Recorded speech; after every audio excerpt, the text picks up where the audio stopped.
from your TVs, wasn't it, gang? The Jaguars stink. They're awful. I mean, and at what point, I don't know what you do. You can't fix it. It's over. They're a bad team.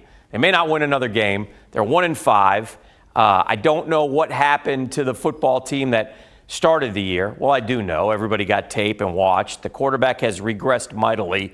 I think I just watched his worst game of his 18 starts. He's going like this on the trend. They can't run the ball against the worst rushing defense in the league. The Detroit Lions were giving up 170, and late in the game, the Jags had, I think, 27 yards. Let's bring in Brent right now. I want to talk to him. I want to see what he has to say. I want to get his feelings on this horrible football team. Brent, remember when we watched the Jags beat the Colts and then lose to the Titans and say, even when they're behind, you got the feeling, though, that they can come back. That feeling has left me, Brent, a long time ago, and I don't think that's coming back. No, it's not coming back, Dan. The season's over. The game's over. 34-16. These folks all know it. This thing's over. So Doug Marrone probably knows it. Dave Caldwell probably knows it. Shad Khan probably knows it. Gardner Minshew probably knows it. And now the football team knows it, too. Listen, they came in, I think, with the idea of trying to turn this thing around last week, too, but this week. And Doug Marrone said, hey, we might be close. Really? This is what gave you the thought that this might be close?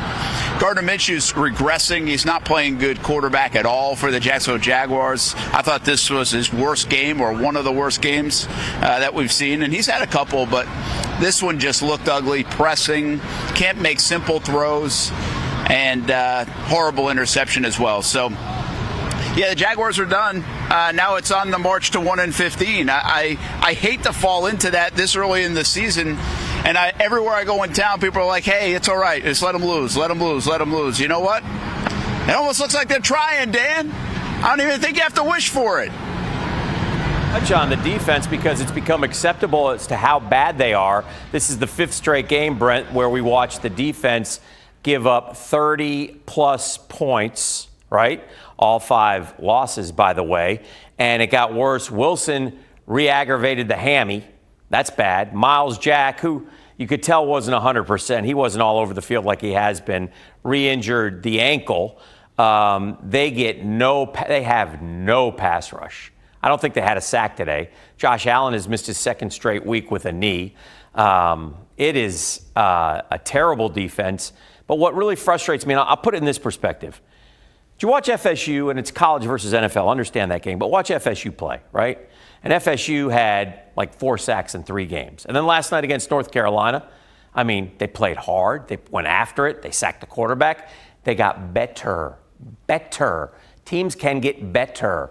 We're asking these young football players to get better. I'm not seeing them get better. I'm seeing them get worse. Brent referenced Gardner Minshew, and I talked about it just a second ago. Brent, let's start there. He was not very good at all today. I said I thought it was his worst game I've ever seen him play. How bad was the wind out there, Brent? Because maybe that had an effect. We know he doesn't have a huge arm, but maybe that affected him. I don't know. But was there a crossing wind that was wreaking havoc on him? Yeah, wreaking havoc's too much. I don't think he would even take that excuse. Listen, it's a nice day in Jacksonville. Wind is not a factor here today. I get what you're saying. There was a little bit of wind in the forecast. It was a bit breezy, but that can't even be near the top of the excuse list. I thought the ball came out of his hand strange on the interception, and sometimes that will happen, and it fluttered up there, and of course, the interception. But it's some of the simple plays. I mean, we saw him miss guys going across the middle, throwing behind the receivers by like yards, not by an inch or two, and a guy has to come back and grab it or reach and get a hand on it. No, like whiffed on it because it was so far behind him. So I think we said this in our pregame show today. I think we've been saying it all week. It looks like he's pressing. He knows this is a big moment, and he's just not playing well. And it surprises me a bit because, again, Doug Marrone said this is a resilient group. They're showing no resiliency.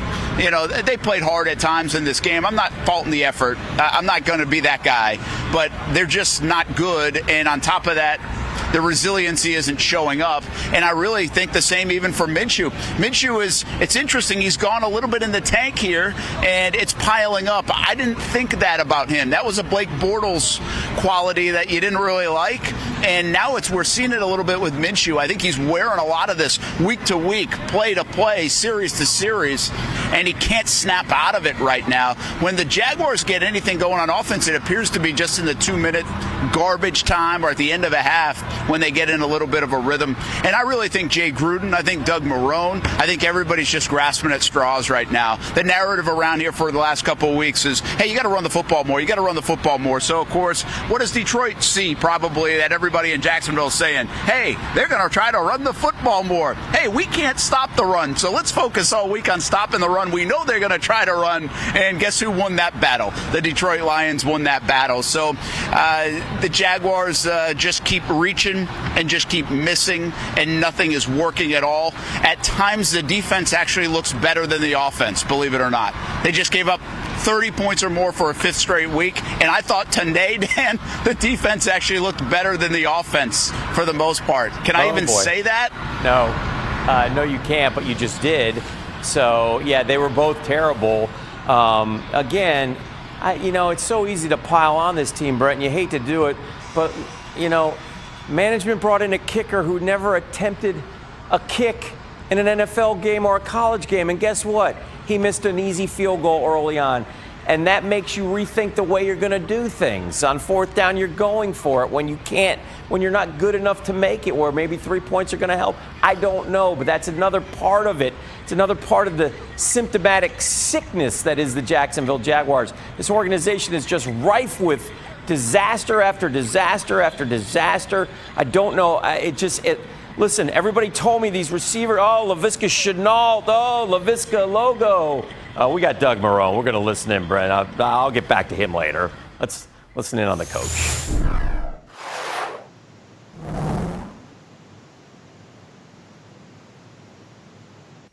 You're on mute, Amanda. I'm coming. Hold on. All right, we can hear you. All right, let's go ahead and get started. If everyone can remember to mute your mic or if you're not talking at the time, we'll go ahead and get started with John Shipley and then Demetrius Harvey. Hey, Coach. It seems like, at least from this vantage point, over the last several weeks that Gardner's regressing a bit. What can you guys do to help him get back on track?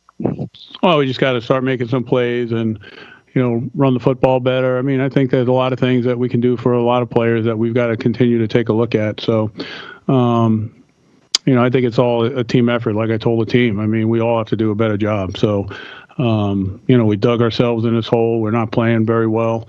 We're not making plays at critical times in the game. We're falling behind, trying to play catch up too early, not making plays early enough to keep the game within one score. So I think we're all able to see that, and it becomes a point of frustration, and it's one that you have to work through, and that's what we'll continue to do.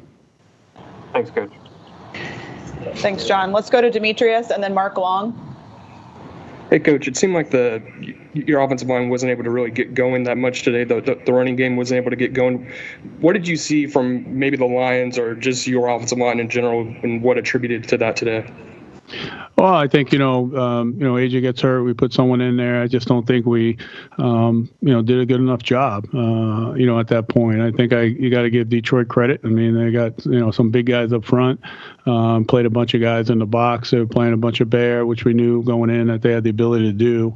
And we weren't able to break one. And, I think, you saw on the other side, they were able to break a couple of those runs. And, at the end of the day, we just didn't win enough, collectively. And, that's the one group that you have to win collectively on. We had just, maybe a couple, but, obviously not even close to enough of what we needed to establish the run. Thanks, Coach. Mm-hmm. Go ahead, Mark. Yeah, Doug, another pretty awful start, especially on the defensive side of the ball. Is Todd Wash safe at this point? Yes. As long as I'm here and I'm the head coach, yes, he's safe. Is that because you just don't really want to make changes, or you don't think he's the problem? No, I think we all have to get better. I'm going to acknowledge that. I just think I don't know what else. We've tried to do everything. I mean, we've done things. We've worked on them. We've changed things up. We pressured. We played defense. I think, we need someone to step up and make plays. I think, like when you look at the first 17 points, there's 2 third downs. One we give up a scramble. One we go off sides. They keep the drive going. They score. Second one is, we get knocked out of a gap, and the guy goes 50, and then we get a DPI and they score. Then the field goal. There was another big play, a big pass play there. Where we just can't make the play on it. So, I think when you go through, when you talk about changes and things of that nature, I think. If you have good options to go to, but right now I don't see any options. I see us at, we just got to keep working to get these guys better and, be able to make some plays, and that's what's hurting us. It's not a lack of, not, trying to, changing things, which we have done. And then you would think that if teams are going to play some bear defense and take away the run like they've done the last 2 weeks, there would be plays there available in the passing game.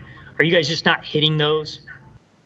Yeah, in the red zone on the 4th down play, the ball was a little bit behind them, on the slant route. A couple of opportunities out, man coverage team, but pretty much, they played us early and, some 2 showing us bear and changing up, which they do. I mean, it's not anything that we don't, didn't practice against or don't know. So, a lot of times it's just trying to keep trying to dial it up until you can find ways to, create some separation and create some plays. And, right now we're not able to do that. We're not able to, get the clean pocket, stepping up and going at times when we need it, and then at times when we have the clean pocket, we're not, probably getting the, either opened enough or we're not, throwing it enough. I mean, there's just so many things that are going into it. And I think that's where it leads to the frustration where, if it's an easy fix and it's just like, oh, we just need to play this player more, or let's feature this player, or let's do that. I think we have enough good coaches here that we would do that, but that's, we've tried everything. We're going to continue to keep trying. Thanks, Mark. All right, let's go to Jamal and then D-Rock. Hey, Coach, you've mentioned before that effort you didn't feel like was an issue with this team, and you just said that you've been trying different things, trying to figure out how to get it fixed. Do you feel like it's a talent issue on the roster? I think we have a lot of young talent. I just think that we need to start making some plays to build that confidence. I think that when you're not making plays, there's a level of frustration. There's obviously a lot of disappointment, and you got to be able to battle through those things. I think that we have players that can do that, and relies on me to make sure that we're getting that done. So, I would put it more on me than anything else. Then are the players being put in the best position to make plays and be successful on the field? Yeah, I mean that's what our goal is. That's what we're trying to do. I think that what are you going to say? Hey, I wish we double covered someone on this play. If the guy makes a play, that's tough to do. Or I wish we would have put a bigger guy in this gap, or maybe make an inside move or do that. I think as coaches, we're always going to, question ourselves of how we can put them in better leverage and better situations. It's just hard trying to, making sure that you're sound and, trying to figure out, what is the play that they're going to run so you can put your guys in that good situation, because there's always going to be a variety of them. So, we just got to continue to keep working, and we got to continue to, make those plays and try to build the confidence, where we continue to make them back to back, especially in situations that are on your side, whether it's, short yardage and we have the ball on offense, or whether it's 3rd and long and we're rushing the quarterback, or in special teams when we have an opportunity. So, right now we're just not making any plays in all 3 phases, and that's on all of us. That's just not the players. Thanks, Coach. Mm-hmm. Thanks, Jamal. Let's go to D-Rock and then Gene. Doug, how secure do you feel, I guess, in job status? I can't hear him. How secure do you feel in your job status after the 1-5 start? Oh, my job status? Yeah. Yeah, I mean, the realistic part of me is that you never know when it's going to stop. I mean, I'm not gonna be one of those guys to say that that's not something that's can happen. I mean, we see what happens around the league, so I acknowledge that. But at the same time, it's something that I can't control. So and I said it before. I really love the coaches we have, and I love the players that we have on this team. And I look at that sense of relationship, or the relationship that I have with them, is to make sure that I'm coming in doing the best job I can to get everyone around me better however how long I have maintained this position. Was there any thought today of putting Minshew on the bench for a little bit just to give him a break, or going forward in the future to give him a chance to kind of see from the sideline again? No, maybe. I mean, in the future, I think. I'd be naive not to say, that's up for any position. Any place where we can figure ourselves to get better. But no, I didn't feel that way during the course of the game. All right, thanks, D-Rock. All right, let's go ahead and we'll wrap up with Gene. Hey, Doug. In your NFL head coaching tenure, whether here or in Buffalo, does this at all feel like the lowest point in either of those tenures? It's the most challenging. I'll say that. I mean, that's how I feel about it. I think it's most challenging. I think it probably hurts more because we've got guys that are working hard. We've got a bunch of coaches that work hard, and you can't seem to bring it together. I think that's what I think hurts me, more than really anything. I mean, that's what, when it comes down to it, that's the most important thing, those types of relationships that you have.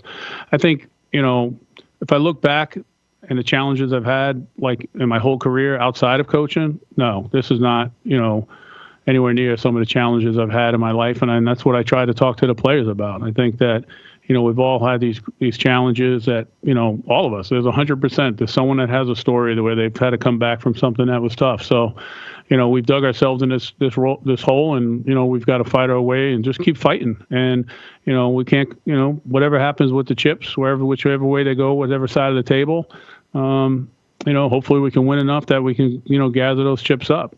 But that's what our goal is. That's what we're trying to do. But yeah, to answer your question, yeah, it's a very difficult, situation. I'm not going to lie about that. As a quick follow-up, sure. Just from a football perspective, do you feel, is this like maybe the most frustrated you've been in terms of just trying to push the right buttons, and for whatever reason, it's just not working?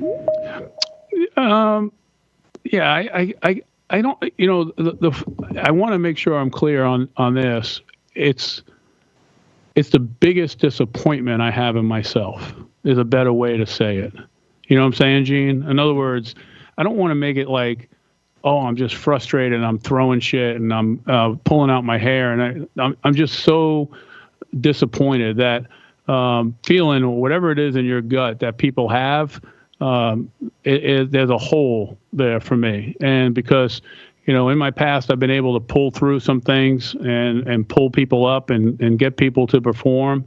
And I'm doing everything I can to do that. And, it's not either A, going as fast as I wanted to, or B, I'm not getting that done. And I feel like, I'm the one that's letting down the coaches and the players. But that's just how I've always looked at things. So I really want to stay away from the frustration word, because I look at it as I'm just disappointed in myself. So I'd appreciate it if you agree with that. Thank you. All right, there are two things I want to talk about here as we listen to the Doug Marrone press conference. Number one, Todd Wash is not going anywhere as long as Doug Marrone's the coach. But how much longer is Doug Marrone going to be the coach? They're 1-5. Would it benefit the Jaguars from making a change now? Look, I don't know how long they're going to stand it. I know him saying that nothing's going to happen with Todd Wash will incense the fan base. So I want to bring Brent back in now, get him to talk a little bit about what he thinks with Doug Marrone going forward. And then also, Brent, look, they're 1-5. At what point now does this look, we know what the fans are thinking, right? The tank for Trevor is back on. The Giants won today. The Falcons won today. Minshew's not the answer. It's pretty clear. I mean, we're just keeping it real here. They're 1-5, and they've got the Chargers and the Texans. And then after that, it's Armageddon for this football team as far as the schedule. bad, and they're creeping up on that number 1 draft pick, although strength of schedule-wise, right now, if you look at it, the Washington and the Giants still would be ahead. I think the Jags would have, like, the 4th pick. Listen, everybody in town wants Marrone, Caldwell, Wash, everybody fired tomorrow morning. So we know how the temperature of the city and the fan base is. I was stunned to hear that come out so frankly about Todd Wash, to be honest, because I don't call for guys' firings, but I do think a spark somewhere is needed. And this defense has been historically bad for the Jacksonville Jaguars, and we've seen some awful teams. We've seen some historically bad Jags teams, and this is historically bad. So maybe a spark somewhere in there would help to make a move of some kind. Instead, Doug Marrone is keeping this thing with everybody on the ship for now. And I don't know what to make of it, Dan. I don't know if he knows his fate already. I don't know if I should now start buying into some of the people that said, hey, he's coming back no matter what in 2021, which I don't believe, by the way, at all. I don't know if he's trying to get fired. I don't know if he's trying to just stay steady and not throw things against the wall like the rest of us are doing, watching this football team play.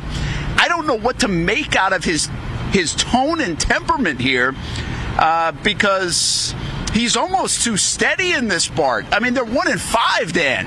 They've got the Chargers and then a bye week. This was supposed to be a chance to make some hay. They're getting worse, not better. You want a young football team to show signs of getting better. They're getting worse, Dan.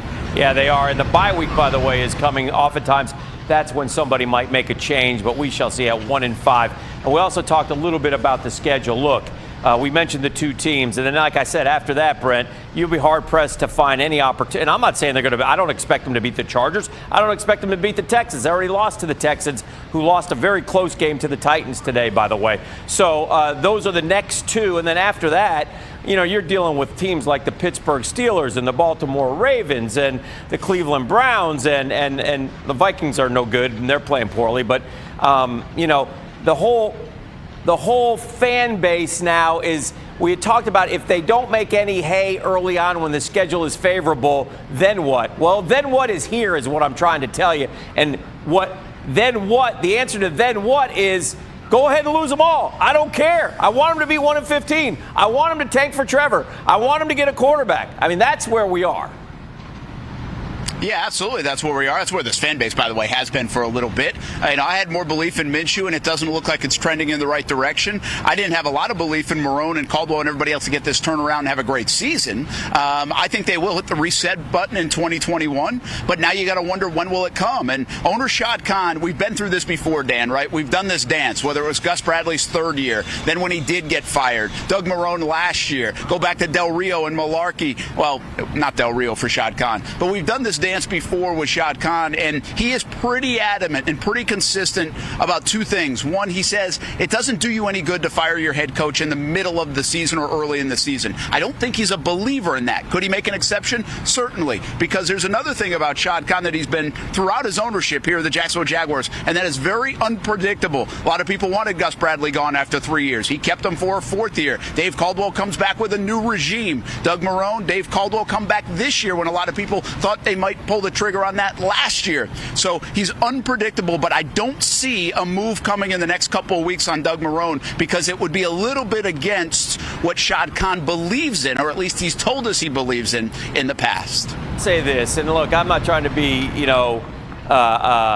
totally negative, but look, it is what it is. The franchise stinks, and the owner needs to be held accountable, and he needs to answer some questions. The coach just sat there and answered some questions, and he's not getting the job done. The guy who put this roster together said, wait a few weeks, then decide. Well, we've seen a few weeks. The roster stinks, so the guy who put together the roster should be held accountable. And then the players, lastly, should also be held accountable. It's a team effort of bad, Brent, out there. It's terrible. I mean, look, the team is no good. We could harp and beat up on the players all day long. They're no good, but we've talked about this a million times. The most important people in an organization, owner, coach, GM, quarterback, none of them are any good. I mean, they're not being good right now. I mean, it is what it is.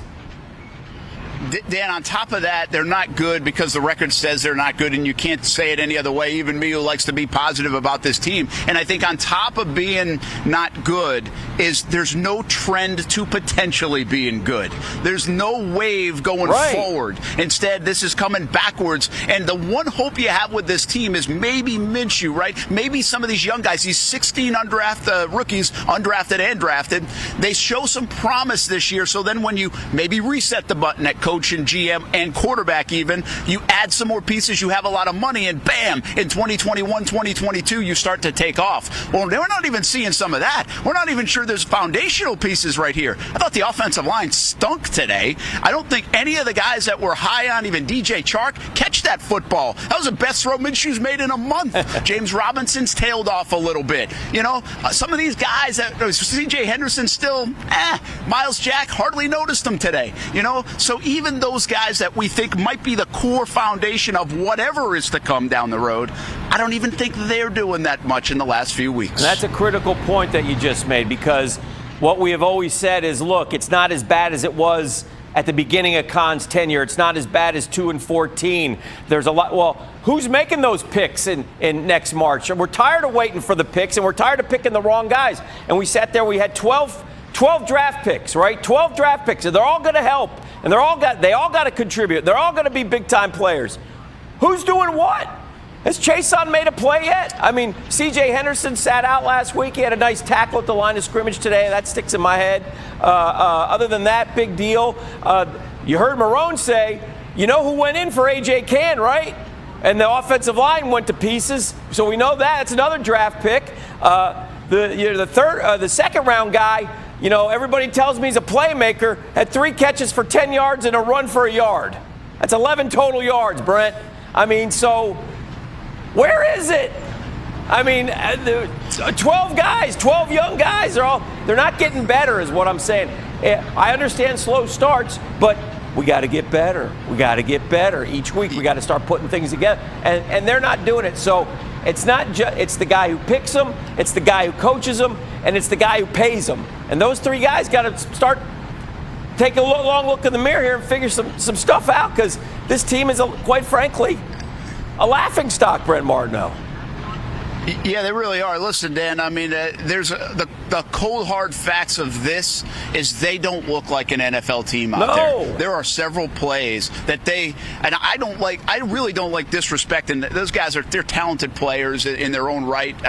You know, this is all relative to the rest of the NFL. You know, it's a hard game, all that. I respect the heck out of all that stuff. But the bottom line is, when you can't make a simple pass play that high schoolers make on Friday nights, things are not looking good, and are those kind of problems right now for the Jags. Gardner Minshew, a big part of it. Another struggling game for number 15. He's at the podium right now. When you go into the game realizing that the offense is going to have to score 30 points for you guys to have a chance to win, does that change your approach on how you handle things early in the game? Are you pressed a little bit, knowing that every drive really counts? I don't know. You know, we ought to have some kind of sense of urgency to be able to score every drive. But also, you know, a lot of that's we're putting our defense in bad positions a lot of times and not capitalizing when they put us in good positions. So we have to do better at that. And I think that'll help us. Thanks, Gardner. Thanks, Jamal. Let's go to Gene. Hey, Gardner. Doug just got done saying about 10 minutes ago that he felt like he's never been, the biggest disappointment he has is in himself.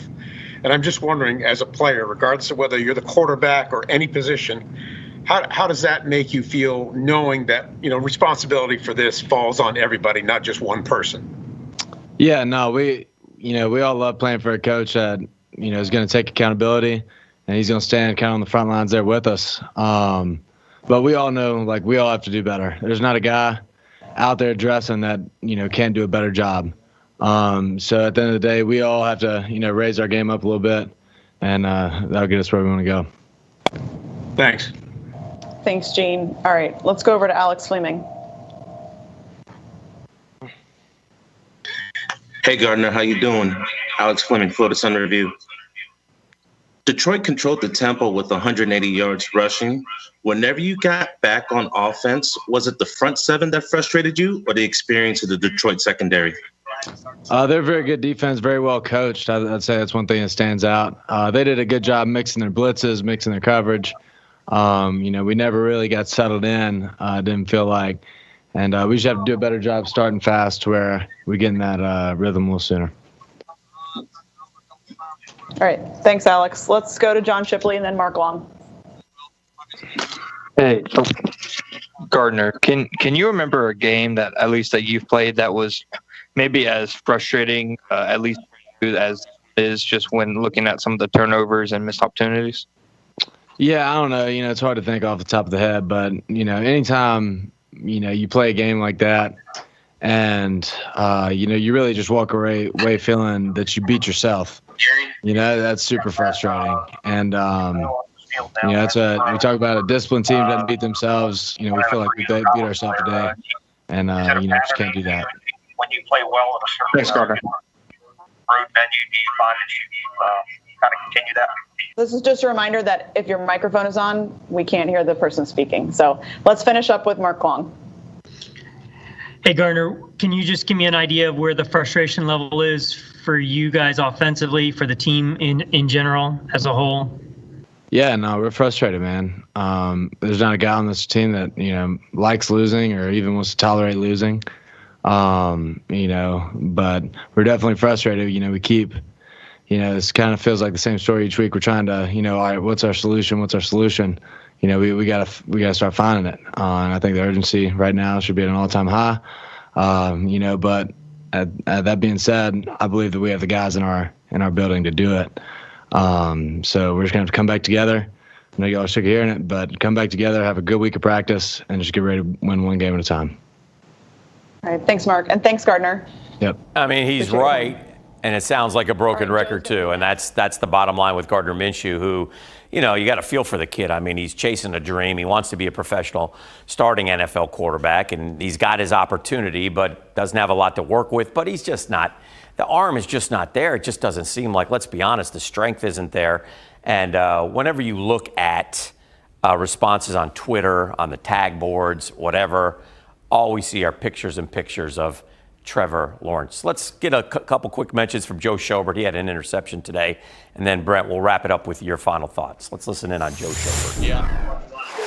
Hey, Joe, I know it's been a tough 5 weeks for you guys, giving up 30 points in 4 straight weeks. What do you guys see as a solution to possibly stop the bleeding? It really, speaking from the weeks before this week, because I haven't watched film yet, obviously, but it comes down to execution. Like today, first half, I don't know how many third downs we had, opportunities we had to get them off the field, not just 3rd and 1s, but like 3rd and 6 to 10 to 12 pluses. And we just got to be able to get them off the field in those situations, know those situations, and make plays on the ball.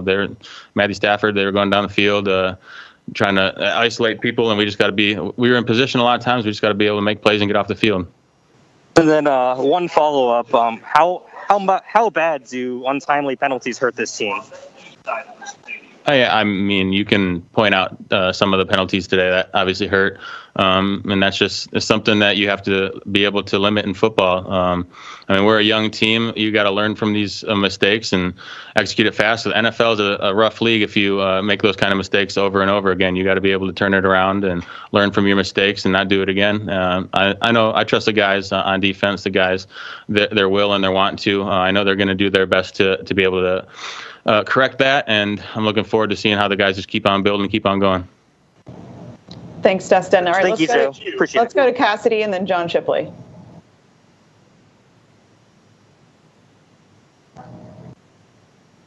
Cassidy, are you there?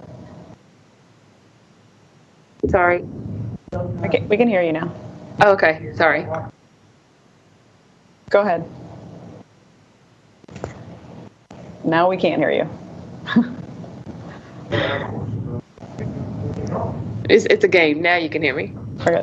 Okay. Joe, how much does the defense change just without Avery and Josh Allen out there?